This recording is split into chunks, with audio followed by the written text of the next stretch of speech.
ముకుంద కంచె చిత్రాలు ఆర్థికంగా భారీ విజయాలు అందుకోకపోయినా కానీ వరుణ్ తేజ్ కి మంచి పేరు తెచ్చిపెట్టాయి. రొటీన్ కథల వెంట పడడం లేదని, కొత్త రకం కథల్ని ప్రోత్సహిస్తున్నాడని వరుణ్ని మెచ్చుకున్నారు.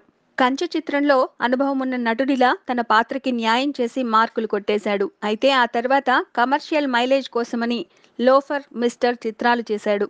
ఫామ్ లో లేరని తెలిసినా కానీ పూరి జగన్నాథ్, శ్రీను వైట్లతో పనిచేశాడు. కమర్షియల్ గా హిట్ ఇవ్వడం అటుంచి పీడకలలు వచ్చే ఫలితాలని వారిద్దరూ అందించారు.